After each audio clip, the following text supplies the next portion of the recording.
Apologies to all. Apparently my strengthening program has been improving my strength when I hit the bell. That'd be scary. Sorry. Okay. So perhaps everyone here can take a moment to look side to side and back and front to send a little wave to your neighbor. And at home on Zoom, maybe from side to side and up and down, you can send a hi to our fellow Sangha mates.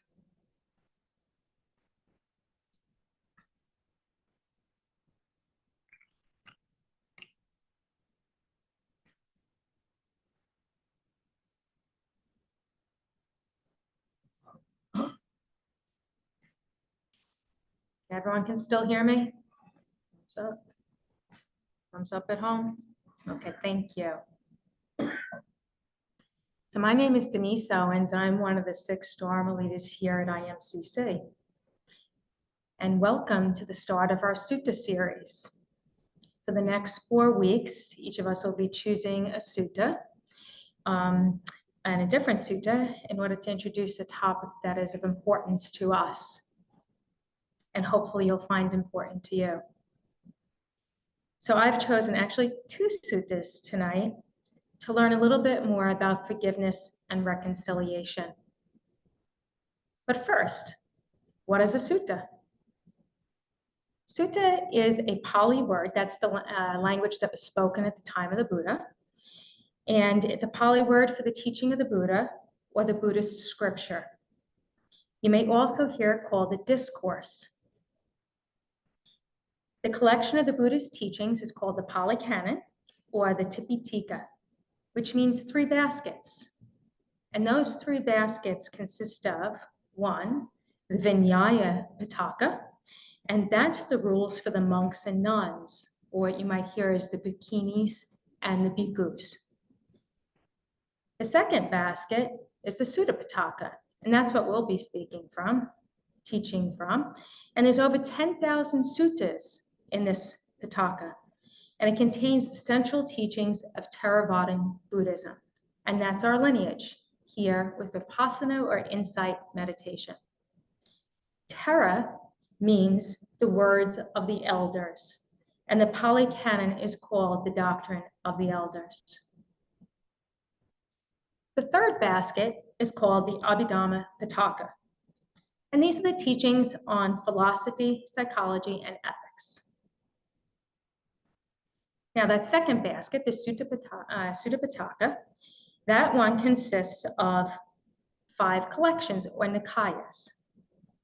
Now this is a lot of data, and I'm sure some of you are terribly excited about this. But for others, it may just be a Jeopardy answer or question in your future. Okay. So I'm going to continue to tell you a little bit more about these collections. The first is the long discourses, or what's called Digha Nikaya. The second is the middle length discourses, the Majjhima Nikaya. The third is the Samyutta Nikaya, which are the numerical discourses. You may have noticed that the Buddha tends to teach in lists, the 5 aggregates, the 4 noble truths, the 3 defilements. You've got the 2 wings of wisdom and compassion, and 1 relief from suffering. So these are our spiritual exercise. Okay, whoops, I've got the wrong page falling for our folks at home. These are pretty big books. The Buddha taught about 25 to 2,600 years ago, and the teachings were delivered orally, and it's believed they were not written down until about the 1st century BCE. The Pali Canon is teachings of the Buddha, but also of some of his disciples. And the original teachings haven't been oral, okay? There's no way for us to prove that these are the exact words of the Buddha. These teachings were given in the Pali language, so as scholarly and as skilled as the translators may have been, sometimes there are words that don't have an exact translation. But just as the Buddha taught, come and see for ourselves, ehipassika, we can put the Sutta teachings to the test and see if they hold true.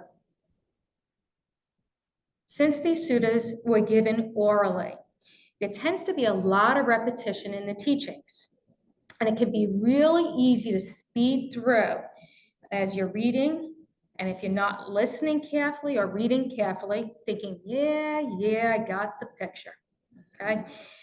But there's usually a slight difference or nuance in each of the lines that it can be easy to miss an important part of the teaching. So maybe if you choose to read a sutta or hear one, you can think of it as a fun challenge or a word search and see if you can catch the differences.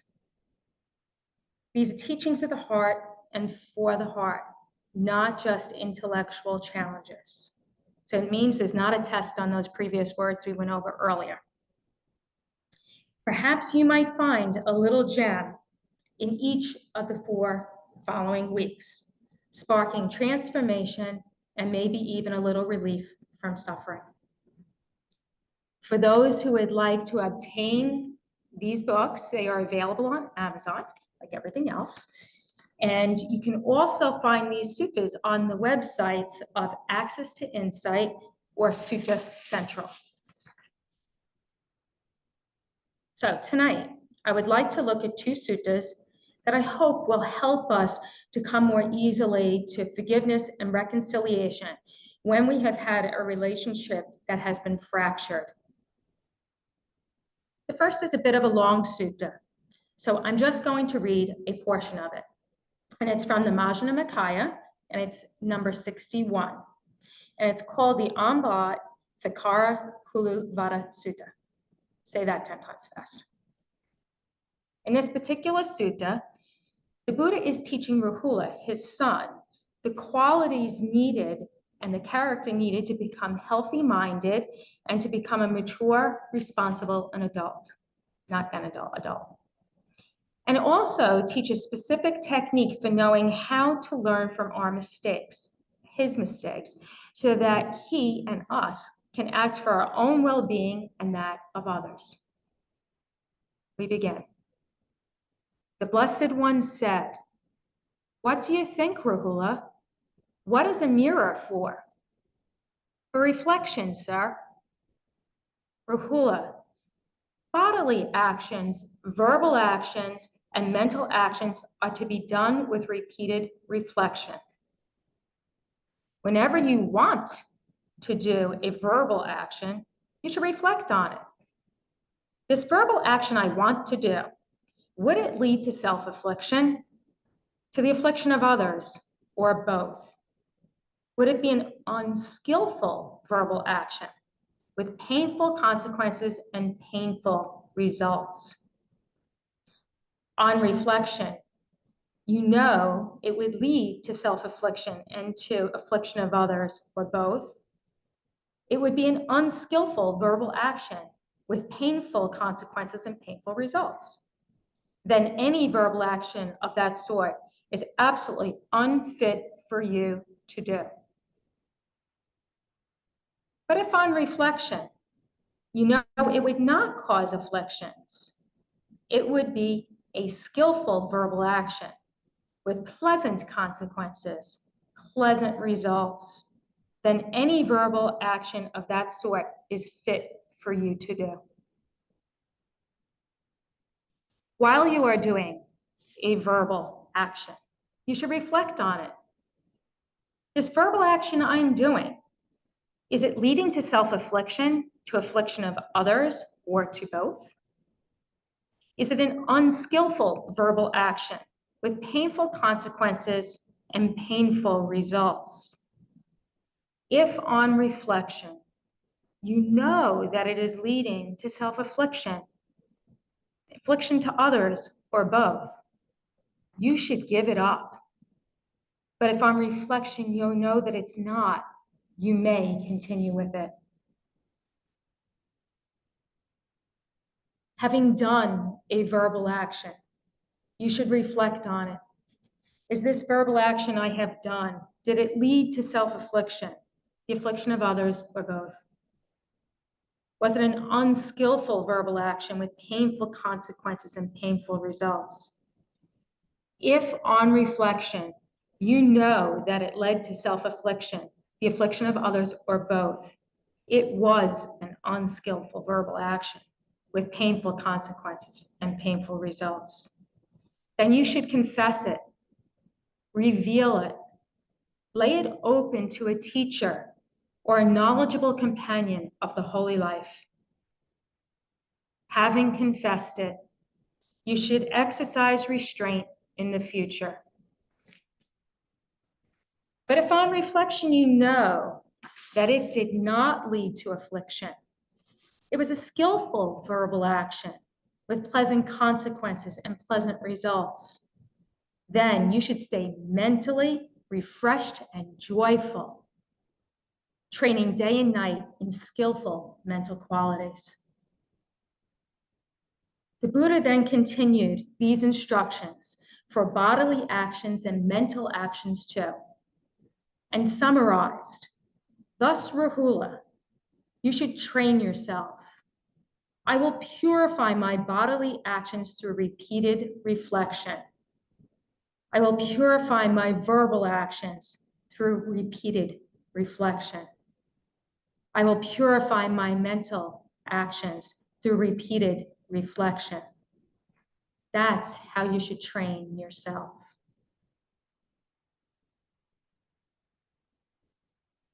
Now I want to share an excerpt from a sutta in the Foolish and Wise series found in the Anguttara Nikaya that I believe augments this previous sutta in regards to looking at forgiveness and reconciliation. Mendicants, there are two fools. What two? One who does not recognize when they have made a mistake, and the one who doesn't properly accept the confession of someone who has made a mistake. These are the two fools. There are two who are astute. What two?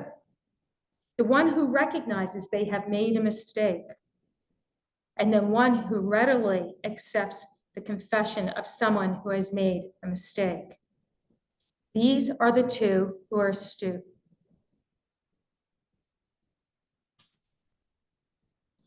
I believe it can be easy to think of forgiveness and reconciliation as the same thing, but truly they are different. Forgiveness is about healing within. Reconciliation is a healing interaction with others. Forgiveness is an intentional decision to let go of anger and resentment. Reconciliation is the restoration of a fractured relationship by overcoming grief, pain, and anger. Tanisuru Bhikkhu wrote regarding forgiveness. When you forgive me for harming you, you decide not to retaliate and not to seek revenge. You don't have to like me. You can simply unburden yourself out of the weight of resentment and cut the cycle of retribution that would otherwise keep us ensnarled in an ugly samsaric wrestling match. This is a gift you can give us totally on your own, without my having to know about it or my having to understand what you have done. Here we need compassion. Reconciliation means a return to amicability. That requires more than forgiveness. It requires a reestablishment of trust. If I deny my responsibility for my actions and maintain that I did no wrong, there's no way it can be reconciled. Similarly, if I insist that your feelings don't matter, or that you have no right to hold me to your standards of right and wrong, you won't trust me to not hurt you again. To regain trust, I have to show respect for you. for our mutual standards of what is and what is not acceptable behavior. I admit I have hurt you,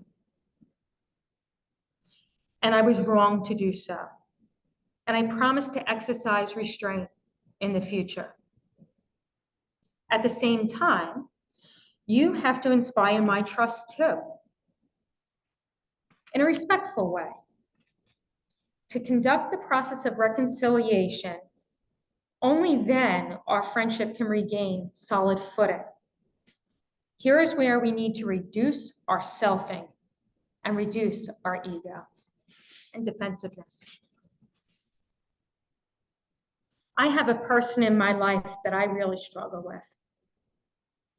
In the Bhikkhu's words, in Thanissaro Bhikkhu's words, I realized the crux of our difficulty in reconciling and having full restoration of our friendship and trust is that we don't have the same standards of right and wrong.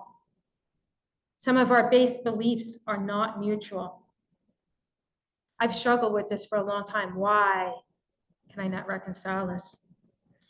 Here is my opportunity to establish the best interactions that I can. And for me, this is to follow the Dharma teachings, so I can prevent as much resentment as possible, and then I can choose to not further fuel the discourse. I do recognize my jumps to aversion, and perhaps some of my acting out of delusion to protect my own ego. It is easy to blame others rather than to look within. The Buddha praised honest acceptance of blame as an honorable rather than a shameful act, as a means of spiritual progress and practice. Sociologists say there are 5 ways that people use to avoid blame. And there are 5 dharmic responses for each of those 5 strategies. First, we may deny responsibility. But the Dharma teaches us we are always responsible for our conscious decisions and choices. 2, we may deny that harm was done. But we're taught in the Dharma we should always put ourselves in the other person's place. 3, we may deny the worth of the victim. I don't think these are things we say out loud, right? This is going on in the noodle, okay? And we can be racing in our heads as we try to process our circumstances. We can get scared. We're frightened of what's going to happen. And less than admirable thoughts occur. It's human, okay? But we don't want to act poorly or unskillfully on those. So in regards to denying the worth of the victim, the Dharma teaches us all beings are worthy of respect. 4, we may attack the accuser. But the Buddha taught we should regard those who point out our faults as if they were pointing out a treasure. That's not what pops in my mind. And 5, we may claim that we're acting out in the service of a higher cause. There's a lot of that going on out there these days. But the Buddha teaches us there's no higher purpose that excuses the breaking of the precepts of ethical behavior. The precepts, as we learned recently, are to refrain from killing, whether that be a person or the spirit of the person. Refrain from stealing, refrain from unskillful speech, refrain from sexual misconduct, and refrain from intoxicants. When we break these precepts, we find ourselves in need of significant forgiveness and reconciliation. So next, I'd like to talk about a few strategies to try to come to forgiveness and reconciliation. I'd like to suggest a meditation sit to start, to help us still and calm our minds so we can better see the truth. And then maybe in our meditation sit, we might find that we can define the offense without the story and the overlay and the judgment. Maybe we can see our reactions in body, in feeling, and in mind. Maybe we'll even uncover our motivations and intentions. Honestly, was our behavior rooted in greed, hatred, or delusion? In our sit, we might find that we can let go of the offense and pursue forgiveness for our own healing. Nothing is permanent. Nothing is perfect. No one is perfect. And typically, things are not personal. I say this in the case of offenses because, maybe every once in a while they are. We are just humans making mistakes. Maybe in our sit, we can find the ability to observe, discern, and choose right action that will better serve us in the future. And when we see this type of offense arise again, maybe we'll have a tool in our tool bag that says, next time I will blank, blank, blank. So we are more practiced. To foster healing and forgiveness, consider generating a list of gratitudes for the difficult person. I have 3 particularly difficult characters in my life. 2 are very close to me, and the other one is, well, me. The 2 difficult people in my life have also done good things in my life. They are not 100% evil. And me, well, I've done some good things for me and others too. We are all just humans, remembering we're animals. We're not plants, we are animals, okay? Each seeking to avoid suffering, each seeking happiness, just like me. In generating forgiveness, consider a list of gratitudes for the offense. What? Hey, it's a learning opportunity. Now let's switch from forgiveness to looking at reconciliation. The Buddha recommends these questions. Am I free from my own unreconciled offenses? Am I motivated by kindness rather than vengeance? And am I clear on our mutual standard? From the above example, you can see we were not clear on our mutual standard. And just remember right speech and only speak words that are true, timely, and of goodwill. There are times we may be called to accept and forgive that reconciliation may not be an option at this point in time. The Buddha admitted that not all disputes can be reconciled, but forgiveness is still an option. Forgiveness is a stance you may need to take unilaterally. 3 tactics he recommends to deal with the lingering difficult feelings. First, remember we are all in the process of dying. And you don't want animosity and hostile thoughts to get in the way of a skillful death. Second, develop thoughts of infinite goodwill.